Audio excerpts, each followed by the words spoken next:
Se apoye o no la expansión del ejército estadounidense, su presencia en todo el mundo es percibida por millones de personas. Y el número de sus bases en el extranjero supera el de cualquier imperio conocido en la historia del mundo. Entonces, ¿por qué las Fuerzas Armadas estadounidenses tienen bases en todas partes? Para entender cómo hemos llegado a donde estamos hoy, tenemos que saber dónde empezamos como nación incipiente. Los fuertes eran lo primero que veía un ciudadano estadounidense al adquirir un nuevo territorio, a menudo antes que los barrios y el gobierno local. Los padres fundadores comprendieron que esta nueva civilización se derrumbaría si no estaba protegida. Al principio, Estados Unidos estableció puestos avanzados como el cuartel Jefferson en 1826 y astilleros navales en lugares como Boston, Brooklyn y Filadelfia. En el siglo XIX, el territorio estadounidense era tan vasto que empezó a parecerse a una gran confederación de pequeños países, lo que llevó a los gobiernos a establecer bases estratégicamente para garantizar la estabilidad interna en todas las regiones en desarrollo. En 1862, el crecimiento de las bases internas había alcanzado un máximo histórico, con conflictos como las guerras de los indios de las llanuras y la cesión de México, que llevaron a la creación de bastiones militares clave como Fort Sill en Oklahoma, Fort Sam Houston en Texas y Fort Riley en Kansas. Poco después, la Guerra Hispanoamericana de 1898 fue el primer conflicto que lanzó a Estados Unidos por la senda de convertirse en un imperio de ultramar. Al término de la guerra, el Tratado de París condujo a la adquisición de Filipinas, Guam y Puerto Rico como territorios estadounidenses. Antes de esto, el Congreso se mostraba reacio a inyectar dinero en asentamientos extranjeros de cualquier tipo, centrando principalmente al ejército en el establecimiento del orden en los estados. Por ello, casi el 50% de los 200.000 hombres del ejército estadounidense estaba formado por unidades de la Guardia Nacional. La artillería era escasa y la presencia naval era igual o inferior a la de países como Inglaterra, Alemania o Francia. Hipotéticamente, si 2 de los 3 hubieran decidido atacar la costa este, Estados Unidos habría tenido muchos problemas y muy probablemente se habría convertido en otro experimento democrático fallido. Sin embargo, el creciente conflicto con generales españoles como el general Valeriano Bayler obligó a esta creciente superpotencia económica a construir su primera serie permanente de bases en Cuba, Hawái, Guam y la zona del Canal de Panamá a principios del siglo XX. Con ello, se facilitaron más rutas comerciales con los aliados occidentales. Estados Unidos se estaba convirtiendo en un país muy rico y se hizo evidente que había que tomar medidas para mantenerlo. En la Primera Guerra Mundial, Estados Unidos estaba sentando las bases para convertirse también en uno de los estados-nación más fortificados del mundo a nivel interno, con la construcción de bases como Fort Benning, en Georgia, y Fort Bragg, en Carolina del Norte, que se convertirían en 2 de los mayores centros de entrenamiento del país. La atención se centraba en el interior, no en el exterior, un concepto que a la nueva generación le costaría creer que Estados Unidos estuviera decidido a evitar la intervención a cualquier precio.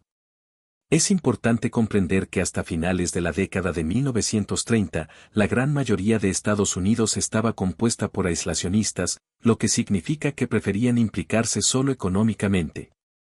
Existía un historial de canalización de recursos para futuros beneficios financieros, pero poner las botas sobre el terreno se consideraba excesivo. En su lugar, el país siguió fortificándose con bases en San Diego, Los Ángeles y Pearl Harbor. Esta última acabaría siendo la puerta de entrada a la fortificación global que vemos hoy en día. Ahora comparemos eso con los 57 territorios, colonias y dominios que el Imperio Británico poseía en el mismo periodo, gestionando el 20% de la población mundial. El mundo era un lugar muy diferente. En 1940, el presidente Franklin D. Roosevelt había resuelto las negociaciones con Inglaterra en lo que se conocería como el Acuerdo de Destructores por Bases. Si la Guerra Hispanoamericana y la Primera Guerra Mundial fueron chispas que iniciaron la construcción generalizada de bases, consideremos esta pieza legislativa una bañera llena de queroseno. Esta fue la primera expansión masiva real, con los Estados Unidos recibiendo arrendamientos de 99 años a 8 bases aéreas y navales británicas en Terranova, Bermuda, Guayana Británica y 5 islas clave del Caribe. Esto no solo estableció una larga tradición de comercio de armas, con el envío por parte de Estados Unidos de 50 destructores a través del mar, sino que también marcó la pauta para el resto de la Gran Guerra y más allá. La superioridad naval fue primordial durante la Segunda Guerra Mundial. Aunque el Tratado de Versalles obligó a Alemania a entregar sus submarinos, Adolf Hitler aprobó su construcción en 1935 en cuestión de meses. La guerra submarina se había convertido en una preocupación omnipresente para los aliados durante la guerra. Se construyeron un total de 1.162.000 botes para atacar en cualquier momento. Ahora era más importante que nunca que los países con recursos de sobra empezaran a ayudar a las naciones que ya se habían agotado. Aprovechando la oportunidad, los Estados Unidos obtuvieron derechos de base en Brasil, Marruecos, Azores, Islandia y Gran Bretaña en un esfuerzo por frenar la avalancha de sumergibles procedentes de las potencias del eje. Estas nuevas bases actuarían como puntos de control estables en el Atlántico, ya que el envío de suministros a Gran Bretaña y la Unión Soviética se había vuelto extremadamente difícil. En ese momento, muchos estaban desamparados y la ayuda estadounidense era lo único que mantenía a flote a las fuerzas amigas en el fragor de la batalla. Estas nuevas bases cumplían múltiples propósitos que los aliados acogieron con satisfacción. En el Pacífico, Japón estaba en plena forma, tomando las Filipinas, las Indias Orientales holandesas, Nueva Guinea, Guam y muchos otros refugios vitales. Aunque no tan eficaces como los alemanes, consiguieron hundir 1 millón de toneladas de material de los buques mercantes aliados en la cadena de suministros.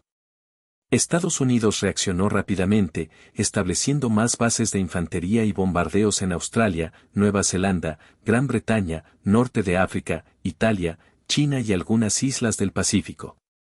En ese momento, tanto Estados Unidos como el resto de las fuerzas aliadas se enfrentaban a una pesadilla logística. No era fácil construir bases para mantener y entrenar a más de 11 millones de hombres. Con tales limitaciones, la construcción desenfrenada se convirtió en una necesidad absoluta.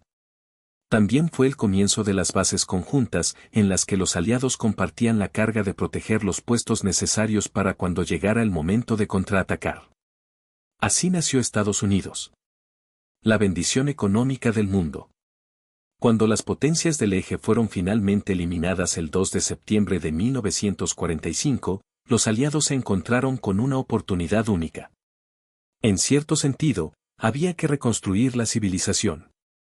El único problema era que los nuevos líderes del mundo tenían visiones diferentes de cómo sería esta nueva civilización. Cuando Gran Bretaña, Francia, Estados Unidos y la Unión Soviética se sentaron a repartir el botín de guerra, estaban estableciendo el nuevo orden mundial. Empezaron por dividir Alemania en 4 zonas de ocupación controladas por los 4 principales vencedores. Inmediatamente, quedó claro que los rusos tenían grandes planes para Bulgaria, Rumanía, Hungría, Polonia y muchas otras partes del territorio manejable más cercano a ellos. Durante la guerra, muchas naciones como Yugoslavia eran partidarias del comunismo, pero no formaban parte formalmente del proyecto de expansión soviético. Sin embargo, con el paso del tiempo, quedó claro quién mandaba en el nuevo este. Cuando se asentó la última polvareda en Nagasaki e Hiroshima, la presencia militar rusa estaba disminuyendo, pero no lo suficiente como para consolar a Occidente. Incluso cuando los hombres regresaban a casa, estaba documentado que Occidente seguía siendo superado en número 10-1. Estados Unidos se encontraba en otra posición única. Aunque era claramente el nuevo líder de Occidente, estar en la cima significaba que la defensa era ahora la principal responsabilidad. Circulaban noticias por Washington de que los rusos podían reunir 8 millones de tropas endurecidas por la guerra en el plazo de un mes. El 5 de marzo de 1946, Churchill pronunciaría un discurso detallando la nueva amenaza en el Westminster College de Fulton. El telón de acero se había levantado y la Guerra Fría había comenzado oficialmente. Estados Unidos estaba batiendo récords mundiales en ese momento, construyendo una media de 112 instalaciones militares extranjeras al mes. Como era de suponer, la paranoia alcanzó su punto álgido entre las nuevas superpotencias. Se pensaba que la guerra era inevitable, y gran parte de la élite militarista creía que un punto clave de vulnerabilidad era la brecha de Fulda, situada en medio de Alemania Oriental y Occidental, un punto que conducía directamente del territorio ruso a Francia y al Canal de la Mancha. Otras preocupaciones de esta naturaleza surgirían a lo largo de la década siguiente, dando lugar a la necesidad de un despliegue inmediato tras una invasión roja. Así comenzó lo que muchos llamarían la política de disuasión. Ya no bastaba con advertir al adversario. Había que hacer algo. Antes de estos acontecimientos, el crecimiento militar solía ser reaccionario. Cuando se avecinaba una amenaza inminente, era el momento de llamar a los hombres trabajadores de tu país y vecinos para fortificarse por Dios y por la patria. Ahora se veía como una constante necesaria, una póliza de seguro para la inevitable tempestad radiactiva que podría desgarrar la mitad capitalista de Europa. Los gobiernos recién formados, escasos de dinero, especialmente en Alemania Occidental, casi suplicaron la construcción de bases y embajadas estadounidenses. En plena Guerra Fría, Estados Unidos tenía más de 200 instalaciones militares solo en el muro fronterizo de Alemania. Estos países, fronterizos o conectados con los soviéticos, creían que una presencia militar estadounidense haría por su país lo que el oro hizo en su día por la moneda fiduciaria.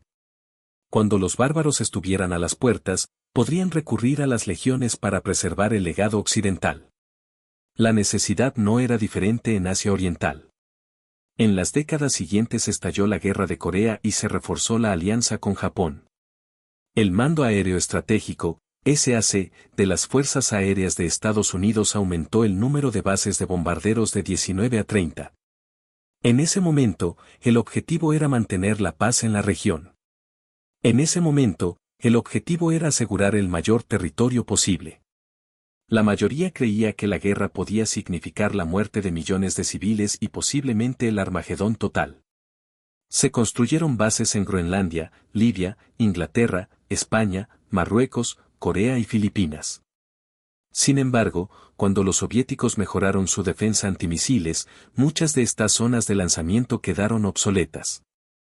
En 1965, el número de bases se había disparado a causa de la Guerra de Vietnam, lo que dio lugar a grandes proyectos en Okinawa, Guam y Luzón. Esta actividad acabaría conociéndose como la estrategia del imperio de bases. Al acercarse el siglo XXI, el interés de Estados Unidos y Gran Bretaña por el petróleo estaba en su punto más alto. Poco podían imaginar que una oportunidad les caería del cielo. El 2 de agosto de 1990, Irak invadió Kuwait. Debían mucho dinero a su vecino y las reservas de petróleo de Kuwait se consideraban el premio gordo. Esta invasión desencadenó una oleada de instalaciones militares a lo largo del Golfo Pérsico, apoyadas por una coalición de otros 42 países. Con el tiempo, el creciente número de bases demostró ser útil, si no vital, durante operaciones como Escudo del Desierto y Tormenta del Desierto. Fue entonces cuando la construcción de bases alcanzó su punto álgido. Pero el final de la Guerra Fría en la década de 1990 haría que muchos se cuestionaran la necesidad de la implicación estadounidense. Estaba claro que país se había convertido en el próximo imperio. Y el clamor mundial por el desmantelamiento de las instalaciones militares también estaba en su punto más alto. En ese momento, la opinión general era que el gigante mundial se estaba quedando demasiado tiempo. Sin embargo, aunque la retirada de algunas bases fue rápida y fácil, como la de la base aérea de Clark en Filipinas o la de Subic Bay, otras, como la de Okinawa, resultarían difíciles. Estaba claro que la edad de oro de la construcción de bases estadounidenses estaba llegando a su fin. La cuestión era cuántas iban a permanecer, ya que algunos emplazamientos servían y siguen sirviendo para la seguridad de las rutas comerciales. En la actualidad, Estados Unidos ha reducido a más de la mitad el número de sus instalaciones militares, pasando de unas 1.600 a 750 en 2022 aproximadamente. Así consta en el expediente. Dado que la demanda de eliminación de bases ha aumentado en las últimas décadas, el número podría seguir disminuyendo. Hay un buen número de instalaciones militares estadounidenses abandonadas que se han convertido en objeto de debate en todo Internet.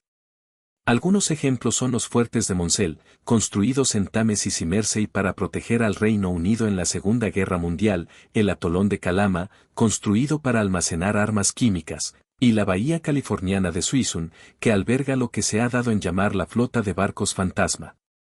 El abandono de estas bases ha dado lugar a diversos acontecimientos, y muchos de ellos han sido poco positivos. Desde la contaminación de las aguas por la flota de buques fantasma hasta las fugas de residuos en Groenlandia, el éxodo ha sido a menudo problemático para el medio ambiente. Además, hay casos en los que las bases abandonadas se transfieren a entidades hostiles como los talibanes cuando Estados Unidos retiró sus fuerzas en aquel fatídico julio de 2020. En realidad, las bases han sido traspasadas o destruidas desde la década de 1950. Pero es difícil determinar en qué medida esto supone una gran diferencia, teniendo en cuenta que han empezado a construir muchas más en los últimos años. Algunos se apresuran a establecer un paralelismo entre el Imperio Británico y la proliferación de bases estadounidenses, explicando que algunos de estos territorios son esencialmente dominios británicos con una etiqueta diferente.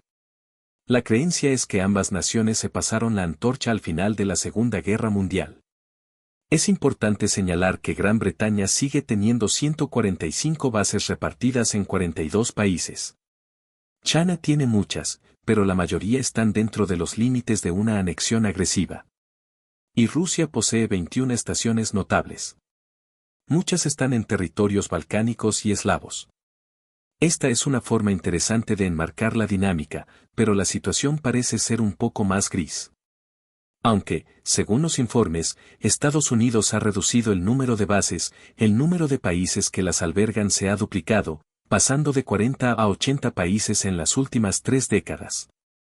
Esto sugiere que la construcción de bases se ha vuelto más organizada, lo que significa que se necesitan menos bases para alcanzar los mismos objetivos. Eso, o quizá las cosas no están tan organizadas como pensábamos. A la hora de pensar en el futuro recuento de bases en Estados Unidos, hay 3 factores principales que inevitablemente jugarán un papel clave: la opinión pública, la seguridad económica y la transparencia gubernamental. Por el momento, el realismo defensivo parece ser la tendencia preferida en la mente de los estadounidenses. El coste de la vida sigue subiendo y el Congreso empieza a resistirse a dar tanta ayuda a los lugares en conflicto. Aumentan los informes procedentes de zonas densamente pobladas sobre la falta de salud y seguridad. Si el pueblo estadounidense tuviera mayores intereses internos, existiría la posibilidad de que la marea cambiara en la otra dirección. Quizá empecemos a ver más desarrollo de bases en Estados Unidos para hacer frente al aumento del malestar público. Como a principios del siglo XX, el liderazgo y los objetivos del partido desempeñarían inevitablemente un papel. Dicho esto, el dinero manda. Las finanzas siempre desempeñarán un papel en la escena mundial. Desde la decisión de Nixon de abandonar el patrón oro, el dólar estadounidense se ha convertido en una moneda cuestionable por defecto para el resto del mundo. Ahora llamado movimiento de desdolarización, esta represalia hacia Estados Unidos ha venido acompañada de su buena dosis de desafíos. Para los no iniciados, las rutas comerciales de ultramar pueden parecer una preocupación menor, pero hay vías que paralizarían por completo la economía estadounidense si se bloquearan. Un ejemplo de ello sería Djibouti, un país situado frente a Yemen, separado por el estrecho de Bab al-Mandab. Esta vía de 28 kilómetros de ancho es la única manera de llegar del Mar Rojo al Golfo de Adén y es la segunda, después del Canal de Suez, para el transporte de recursos valiosos, concretamente petróleo. Si se suprimiera esta ruta, se perdería una cantidad casi incalculable de riqueza. Por esta razón, es un punto caliente para las bases pertenecientes a ambos lados de la isla, incluidos Estados Unidos, Italia, China, Francia y Japón. Estados Unidos nunca renunciará a su base en la capital ni a ningún otro lugar rentable. Esto nos lleva a la cuestión de la transparencia. La verdad es que probablemente nunca sabremos exactamente cuántas bases existen. El siglo XXI hectáreas revelado que el gobierno estadounidense no es muy partidario de compartir información. Además, aunque se sometan a una auditoría, encuentran la forma de satisfacer la investigación pública si no tienen una respuesta clara. Aparte de las filtraciones ocasionales, Gran parte de la ciudadanía tiene la sensación de que se le deja a oscuras cuando se trata de operaciones en el extranjero. Hace poco, el Pentágono utilizó la base de datos del autor David Van para compartir cuántas bases extranjeras están activas en la actualidad. Esto significa que el gobierno no puede hacer un seguimiento de cuántas bases están establecidas en todo el mundo, o que utilizan estos registros con el fin de ahorrarse la carga de borrar las bases de sus propios registros personales. En definitiva, es probable que Estados Unidos siga pagando o forzando los acuerdos de construcción de bases. Si la diplomacia sigue fracasando, la presencia militar parece ser la mejor apuesta del país para mantener el orden. Lo más probable es que la construcción aumente tanto en territorio nacional como en el extranjero para gestionar la población aquí y en el extranjero. Gracias por vernos.